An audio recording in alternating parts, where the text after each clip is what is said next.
자, 이제 함축적인 전략입니다. 저희 코너 항상 붙박이 붙어 계시는 MBN골드 김명민 매니저 나와 있고요. 하이투자증권 투자솔루션팀 이동훈 팀장도 함께하겠습니다. 어서 오십시오. 반갑습니다. 자, 전략 가보도록 하죠. 우리 이동훈 팀장께서는 오늘 어떤 핵심 전략을 구가하실 건지. 자, 리오프닝이 활짝 없는 유통 음식료 이렇게 저점 매수 전략 주셨네요. 물류란 뭐 화물연대 파업 얘기 때문에 소주대란 얘기 그렇죠. 조금 있었는데 뭐 그건 너무 이제 확대된 것 같고 리오프닝 자 어떻게 풀어가야 될지 들어보죠. 사실 이제 여러분들도 느끼시겠지만 시장에서 리오프닝 관련주들이 계속해서 관심을 받고 있는데 사실 이제 생각보다 시세가 못 가요. 지금 보면은 아마 여러분들도 굉장히 좀 이게 뭐 간다고는 하는데 언제 좀 제대로 오를지에 대해서 조금 이제 그런 부분에 대해서 조금 이제 불편하시는 분들도 많은데 사실 이제 리오프닝 그러면 항공, 여행 그렇죠. 이쪽이 대표적인 거 아닌가? 근데 사실 이제 여러 가지 중간중간에 물론 이제 긍정적인 재료들이 나왔습니다만은 아직까지 실적이라든가 이런 부분들이 좀 못 따라오는 부분들도 있고 그리고 또 이제 최근에는 중국이 계속해서 이제 봉쇄에 들어가면서 이런 부분들이 아마 좀 부정적인 영향을 끼친 부분도 충분히 있고요. 그렇기 때문에 사실 주가적인 측면에서는 사실 굉장히 좀 지지부진한 흐름을 보였었는데 이제 지표들을 보면은 사실 리오프닝 관련주들 중에서 유통이라든가 음식료라든가 이런 쪽은 지금 확실히 좋아지는 모습들이 나타나고 있다 이렇게 말씀드릴 수 있을 것 같아요. 사실 이제 백화점 같은 경우도 4월이나 5월 같은 경우에 판매 실적이 뚜렷하게 개선이 되는 모습입니다. 네. 특히 이제 5월 같은 경우는 전년 대비해서 이제 올해가 여러분들 아실지 모르겠지만 휴일 수가 이틀 줄었어요. 이제 겹치는 날들이 있어가지고 사실 이제 휴일이 있는 것과 없는 것의 백화점의 어떤 매출은 상당한 차이가 내는데 그럼에도 불구하고 백화점들의 성장률이 연간 기준으로 한 10% 이상 성장을 했다라는 그런 결과가 나왔고요. 명품 수요가 여전히 견조한 가운데서 패션이라든가 잡화 부문의 매출이 크게 증가하는 모습이고요. 여기에다가 이제 편의점 같은 경우도 안정적인 성장세가 이어지고 있다는 거예요. 최근에 편의점 관련해서는 여러 가지 긍정적인 자료들도 나왔습니다만은 일단 유동 인구가 늘어나고 있다는 부분 다시 그리고 이제 무엇보다도 학교들이 정상적으로 등교하면서 학사 일정의 정상 이게 사실 편의점의 매출하고 상당히 영향이 커요. 아무래도 편의점을 이용하는 많은 계층들이 이제 젊은 층들, 어린 계층들이 좀 많기 때문에 이런 부분들이 마진율이 높은 어떤 음료라든가 또 지속식품이라든가 이런 쪽에서의 매출의 어떤 상승으로 연결이 되고 있습니다. 그렇기 때문에 이런 부분들이 조금 이제 이런 유통업체들한테 이제 긍정적으로 작용을 하고 있고요. 음식료 같은 경우도 리오프닝 효과는 역시 두드러지고 있죠. 외식 수요의 증가라든가 또 이제 음료라든가 주류 매출액이 아무래도 이쪽이 가격 인상되다 보니까 직접적으로 좀 이제 인상에 따른 성장이 나타나면서 전반적으로 높은 매출 성장률을 시현하고 있다 이렇게 말씀드릴 수가 있겠고요. 네. 상대적으로 이제 면세점이라든가 화장품 같은 경우는 아직까지 회복 속도가 기대에 미치지 못하는 모습입니다. 아시겠지만은 최근에 이제 중국 봉쇄 이슈라든가 이런 부분들이 작용을 했는데 하지만 이제 중국 봉쇄가 좀 완화가 되면서 소비 회복에 대한 기대감은 좀 커지고 있죠. 그리고 무엇보다도 잘 아시겠지만 최근에 언론에도 많이 보도가 됐지만은 일본 관광객들이 본격적으로 국내 여행을 재개하는 지금 영사관에 대사관에 이제 비자 받으러 줄 섰다 이런 얘기들 나왔지 않습니까? 이런 네. 부분들 그리고 이제 인천공항에 해외 입국 격리 의무 해제 이런 부분들은 향후 좀 긍정적인 요인으로 작용할 것으로 전망이 됩니다. 그렇기 때문에 지금 이런 이런 리오프닝 특히 이제 유통이라든가 음식료라든가 또 이제 면세점 화장품이라든가 이런 쪽은 좀 긍정적으로 볼 필요가 있어 보이고요. 사실 여러분 잘 아시겠지만 이런 쪽에서는 역시 신세계라든가 이런 백화점 관련주들 그리고 저는 역시 계속해서 좀 아직까지는 움직이진 않고 있습니다만은 호텔 신라 같은 종목도 향후에 이제 면세점 관련돼서 이런 이슈까지 좀 부각이 되면은 조금 지금은 사실 이제 좀 긍정적인 관점에 접근할 필요가 있지 않겠는가 이렇게 말씀드릴 수 있을 것 같습니다. 그렇긴 한데 이제 과거하고는 좀 달라진 게 이 오픈을 한다고 사람들이 소비를 이제 소비 패턴이 조금 바뀐 게 아닌가. 그러니까 예전 같으면 명품 그러면 백화점 가서 줄을 서던 아니면은 이제 오픈런을 하던 그렇게 매입을 하셨던 분들이 요즘은 명품 전용 애플리케이션 그렇죠. 그런 것도 있고 그다음에 얼마 전에 신규 상장을 한 청담 글로벌 네. 이런 편집샵이라고 하는 그렇죠. 네. 네. 이렇게 여러 가지 브랜드들을 모아놓은 그리고 또 이제 아울렛 매장 예. 같은 데 가더라도 이렇게 매장들이 있잖아요. 그렇죠. 그런 패턴으로 조금 형성되는 사실 이제 그런 부분들이 물론 지금 앵커께서 말씀하신 내용들이 충분히 또 이제 고려 좀 해야 되는 부분인데 그럼에도 불구하고 저희 백화점 같은 경우는 사실 그러니까 어떻게 보면 이제 코로나19 상황에서도 명품의 매출액은 견조했어요. 근데 사실 이제 코로나19가 좀 이제 이런 제한들이 풀리면서 이쪽에서 치고 올라오는 부분들이 말씀드린 대로 뭐 이제 명품을 제외한 패션들 네. 그리고 이제 잡화들 이런 쪽의 매출액이 급격하게 늘어나고 있다는 거죠. 이런 것들은 사실 코로나19 상황에서는 어떻게 보면 온라인 쪽에서의 소비가 많았는데 이제 오프라인의 어떤 이런 쪽으로의 소비의 전이가 나타나고 있다. 이런 말씀을 드릴 수가 있을 것 같고 그래서 사실 그동안에 좀 이제 명품이 백화점을 먹여 살렸다면은 네. 이제는 이제 명품 이외의 어떤 부분들이 좀 이따 백화점 매출의 기여도가 상대적으로 높아지는 이러한 흐름들이 연출이 되고 있고 무엇보다도 뭐 이런 최근에 뭐 백화점들이 이런 그 어떤 판매뿐만이 아니라 사실 어떤 그 외식의 공간으로 많이 활용이 되잖아요. 사실 이제 그런 식품 분야라든가 이런 부분을 상당히 늘려놓은 그런 이제 구성들을 가지고 있고 그렇기 때문에 이런 쪽에서의 어떤 매출의 증가도 역시 이런 백화점의 성장에는 상당히 좀 기여를 할 수가 있다. 이런 말씀 드릴 수 있을 것 같습니다. 네, 하여튼 뭐 요즘 명품 소비 청담 글로벌 이탁 시세가 강하니까. 그렇죠. 여기 디올도 파나? 네. 모르죠. 디올이 브랜드가 뭐가 들어가 있는지 잘 모르겠네요. 모르겠어요. 네. 디올 때문에 그런가? 뭐 하여튼 근데 이제 사실 이제 청담 소비. 글로벌이 워낙 이제 공모 단계 때부터 네. 요즘 이제 공모 시장이 되게 많이 위축되어 있잖아요. 시총이 이제 되게 작은 상태로 이제 상장이 되다 보니까 어제 그제 이틀 동안에 상한가까지 이제 급등을 하는 게 약간 그런 요인도 좀 있는 것 같긴 뭐 합니다. 수급에 형성되는 뭐 그들만의 리그의 품절주 네. 뭐 이렇게 되는 것도 있군요. 자, 하여튼 소비 리오프닝 이쪽으로 해서 저점 매수 전략을 이동근 팀장은 주셨고 김영민 매니저의 내용 또 일단 준비된 건 보고 네. 김영민 매니저는 애플 카플레이 네. 애플 쪽으로 보네. 이번엔 그래도 뭐라고 그래? 아무리 그래도 아무리 그래도 애플이네. 애플인데 너무 반응이 없어가지고 제가 네, 저점 매수했는데 네. 요거 들어가기 전에 어제 네. 우리 에너지 섹터를 좀 다뤄봤잖아요. 그쵸. 김영 매니저하고 또 어제 나오신 누구 나오지? 어제 네, 정태근 팀장 나왔죠. 네네. 저도 순간 헷갈렸습니다. 네.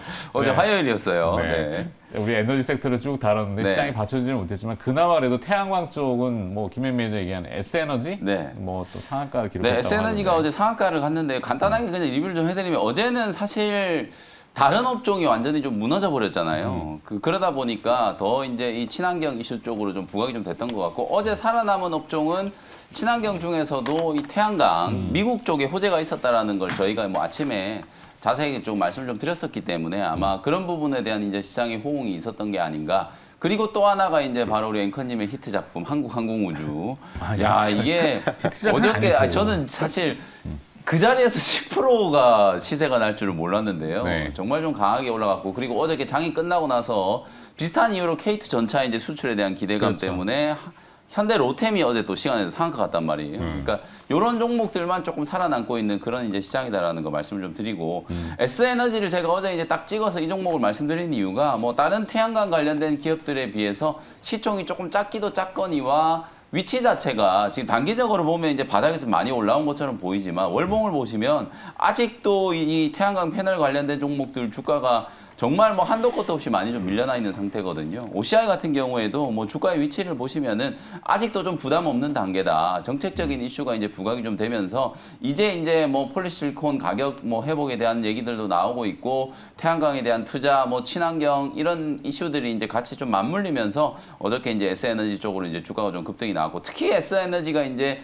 미국에서 나온 이제 호재와 또 직접적인 또 상관관계가 있다라는 분석이 좀 나오면서 어제 가장 먼저 좀 상한가까지 이제 급등을 했다라고 보시면 될 것 같아요.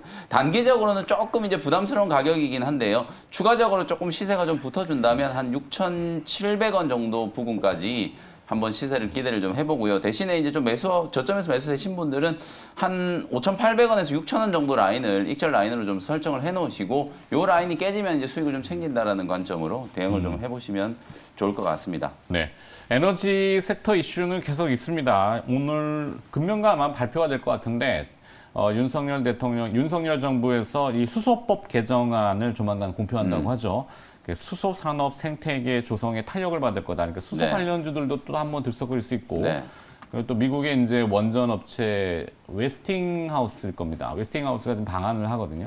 그 원전 수출과 관련돼서 또 논의를 한다고 하니 이런 에너지와 관련된 신재생에너지, 태양광, 네. 뭐 풍력 다 마찬가지지만 이쪽은 관심의 중심에 있을 것 같다. 아무래도 이슈가 좀 많아요. 많죠. 네네. 사실 오늘 일발장도 그거 할 걸 괜히 다른 지금 성장할 수 수소 없고. 제 떠오르는 게 어제 이제 효성중공업이 되게 좀 움직임이 괜찮더라고요. 네. 수소 관련된 종목 효성중공업 한번 보시면 좋을 것 같습니다. 알겠습니다. 김현 매니저 하여튼 오늘은 애플카 이슈를 네네. 정해주셨으니까 그거 먼저 보고 네. 순서대로 그래서 이제 갑니다. 애플 카플레이가 이제 그 WWDC에서 이제 공개가 됐는데 이게 너무 어제 반응이 없더라고요. 사실 어제는 말씀드렸던 것처럼 뭐 거의 모든 이슈가 다 이제 시장에 이제 그냥 파묻히면서 뭐 태양광이라든지 말씀드렸던 방산과 관련된 일부 종목들을 제외하고는 사실 시세가 거의 뭐 다 무너져 버렸었는데 네. 이 애플 카플레이와 관련된 이제 이슈를 제가 다시 한번 좀 짚어드리고 싶어서 준비를 해온 주제고요.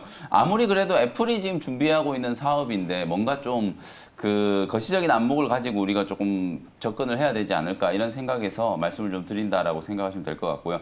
이제 지난 주말에 이제 그 WWDC가 이제 시작이 됐거든요. 그러면서 이제 WWDC가 뭐의 약자죠? 월드와이드 월드 와이드 네. 도 개발자 회의인데요. 디벨롭 뭐 네, 네, 커미티 뭐 뭐 이렇게 그런 걸 됐구나. 겁니다. 네. 개발자 회의. 네, 애플이 이제 주관하는 전 세계 이제 애플 생태계 뭐 앱 개발이라든지 소프트웨어 뭐 이런 세계 것들 개발자 이제 회의 개발하는 뭐, 개발자 네, 네, 회의인데요.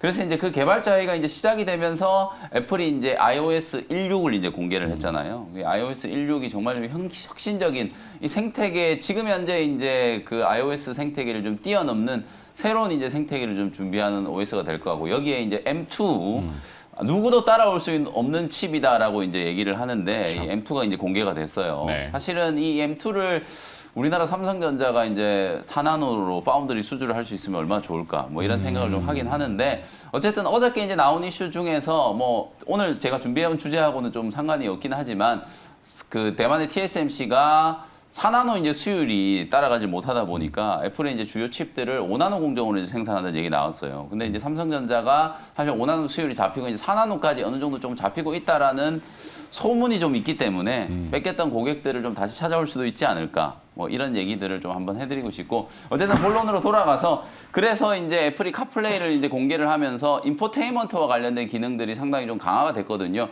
자동차의 안에 이제 탑재되어 있는 디스플레이를 활용을 해가지고 애플과 연동되는 것은 물론이고 자동차의 주요 기능들까지도 컨트롤할 수 있는 이제 그런 기능들이 이제 대거 편입이 좀 됐다라는 거죠. 심지어 이제 온도라든지 속도, 연료량까지도 이제 데이터를 집계를 해가지고 이걸 계기판에 표시하는 기능까지 이제 애플 카플레이로 다시 이제 서비스를 해준다라고 지금 얘기가 나왔기 때문에 이런 부분들은 어찌 보면 소위 말해서 이제 인포테인먼트로 가는 어떤 전 단계가 아닌가. 향후에는 이 애플 iOS 생태계 안에 들어가 있는 정말 어마어마한 이 컨텐츠들을 자동차 안에서 모두 이제 사용할 수 있게 만드는 이제 그런 걸 애플이 지금 꿈꾸고 있다. 저는 그렇게 보거든요.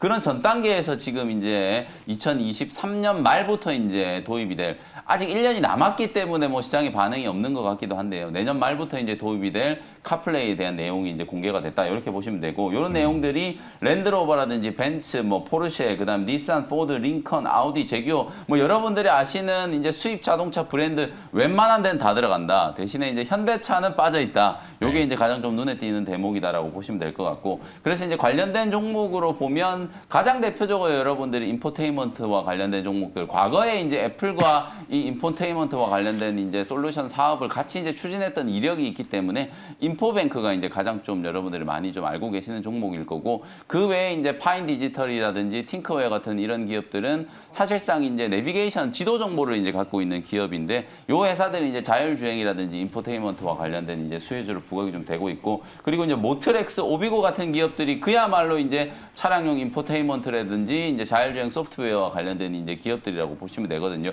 요런 기업들 차트를 열어보시면 와 정말 많이 빠졌다. 진짜 한도 끝도 없이 시장에서 좀 소외됐구나. 이런 생각들을 하실 수 있을 정도의 이제 위치에 놓여 있는 종목들이기 때문에 관심을 한번 가져보시라는 차원에서 말씀을 좀 드렸고요. 네. 탑픽 종목을 오늘 또 선정을 해드리면 인포뱅크하고 모트렉스 두 종목을 선정을 좀 해드리고 어제 SNS처럼 좀 강하게 좀 상승하는 종목들이 나올 수 있기를 좀 기대를 좀 해보겠습니다. 네. 칩셋 미디어하고 동훈하나텍도 요즘 얘기들 많이들 맞습니다. 꺼내시던데. 네. 아직은 때가 자율주행. 아닌가? 때가 되면은 또 움직이겠죠. 차량용 반도체 인수하러 이재용 부회장 가셨잖아요. 네. 저는 이번에 결과물이 나올 거라고 보거든요. 인피니온이 됐든 뭐가 됐든 뭐가 하나 나오면 이제 칩셋 미디라든지 이런 차량용 반도체 관련된 종목들도 한번 움직일 수 있겠죠. 그렇겠네요. 삼성전자 이재용 부회장이 지금 유럽 진짜- 갔잖아요. 독일, 영국, 이제 네덜란드 이제 그 네, 물론 순회를 하기 주요 때문에 타겟은 ASML이지겠지만 맞습니다. 네. 관련된 기업들을 훑어보러 가셨군요. M&A 하여튼 적극적으로 한다고 했으니까 네. 거기까지? 네, 여기까지입니다. 알겠습니다. 자, 두 분의 내용 화면 정리하겠습니다. 자, 이동훈 팀장은 소비 리오프닝, 또 이제 기대를 많이 하고 계시고, 신세계와 호텔신라 이렇게 정해주셨고, 김현 매니저는 인포뱅크하고 모트렉스, 애플 카플레이 이렇게 해서 오늘 이슈로 전략을 잡아주셨네요. 자, 일발장전 넘어가겠습니다.